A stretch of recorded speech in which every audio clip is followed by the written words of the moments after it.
My 3-year-old's sleep has been a disaster for like a year. He's so stubborn. He will not fall asleep unless I am laying next to him. If I try to leave the room, it's a total meltdown. And no matter what, at 2 in the morning, he's crawling into my bed every night. I feel like I missed the window to sleep train when he was a baby in a crib. Here's the deal. That's not true. Let me bust this myth wide open for you. In fact, I actually think that sleep training can go smoother with older kids. Today, I'm going to share 3 reasons why, and make sure to catch number 3, where I explain how sleep training can actually strengthen the bond that you have with your child. You heard that right.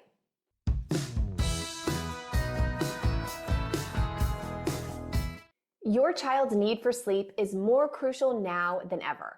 Just because your kid is out of the crib doesn't mean their sleep habits should go out the window. According to the American Academy of Pediatrics, 25% of kids under the age of 5 are not getting enough sleep.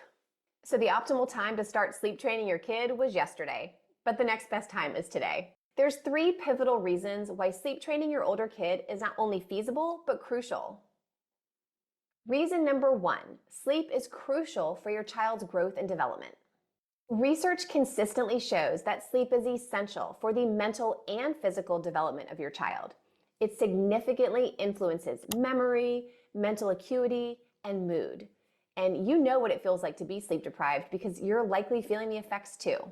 Studies link insufficient sleep in childhood with increased risks of anxiety, obesity, attention problems, and even depression in later life. Even slight sleep deprivation can affect your child's daily functioning. I emphasize this to make you aware of just how critical sleep is. Now, here's the thing about habits, including poor sleep habits, is that the longer they go on, the more well-ingrained they become. So if you're in the habit of laying with your child at night while they fall asleep, or letting your child crawl into your bed at 2 a.m., or always giving in to the popular stall request of just one more book, mommy, the stronger those habits are going to become. But here's reason number 2 why it's never too late to sort out these sleep issues. Because your older child can actively participate in the sleep training process.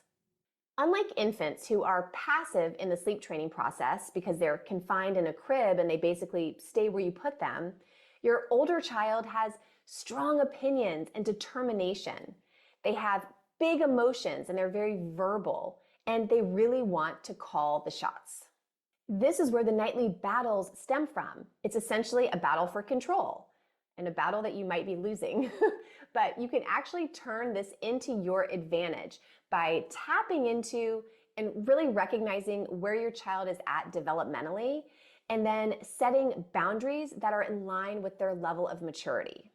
By offering your child specific choices and using role play, this really encourages their involvement in the process, and this can make bedtime so much easier. Setting up clear new sleep routines and sleep rules can actually help your child adapt to an easy bedtime routine and start to enjoy it.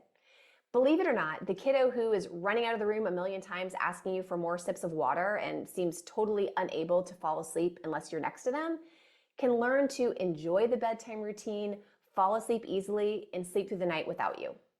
When you use my rest method, the goal is to foster a sense of achievement and pride in your child. And this always really surprises parents.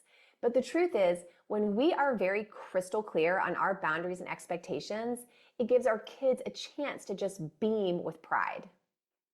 And reason number 3 why sleep training works great with older kids, like I hinted at earlier, is because sleep training can actually strengthen your relationship with your child. This might seem paradoxical because some families worry that sleep training is actually going to somehow harm the parent-child bond, but the reality is quite the opposite. Consider this scenario. Beth's daughter, Chloe, is always begging for more books at the end of bedtime. She's running out of her room, asking for more books or more water or more tuck-ins, and no matter what Beth does, it never seems like it's enough. It's never ending, right? But Beth's kind of tiptoeing around, just hoping that Chloe doesn't have a meltdown, but eventually enough is enough, and Beth loses her temper. She says something like, just stay in your room. We're not doing this anymore. There's no more books. It's time for bed. And she's yelling, and maybe the threats start, you're not going to watch TV tomorrow, or we're not going to go to Susie's party this weekend. Now, losing our cool and shouting and threatening, this is just all a symptom of our own frustration as parents. It's like a parent temper tantrum, but we've all been there. And listen, it's tough when we see our child and we know that they're tired and we're trying everything that we know how to do to get them to sleep and it's not working. That can feel kind of hopeless. And then especially if you feel like your child is maybe manipulating the situation or turning things into a game, it can start to breed some resentment. Feeling powerless and out of control and resentful, these are not feelings that we want to be parenting from. And let's not downplay the exhaustion that all of this brings. Parental sleep deprivation is no joke. It can be debilitating. So, contrary to the popular notion out there that seems to say that being a mom means you're never going to have to sleep again, that's BS. In order to be your best self and, the best parent that you can be, you need sleep. If this resonates with you, it's time to ponder how all the sleep struggles may be affecting your relationship with your child. This is a much more common scenario than you might think. Megan's story, which I'm about to share, might strike a chord with you. I think it was affecting our relationship with her. Every night was a fight, and it was almost like she was waiting for us to explode, and that's when she knew it was okay to go to bed. It was, how far can I take it? And so now she works with us, and we're not screaming at each other as often. And I feel like our relationship with her is just so much better.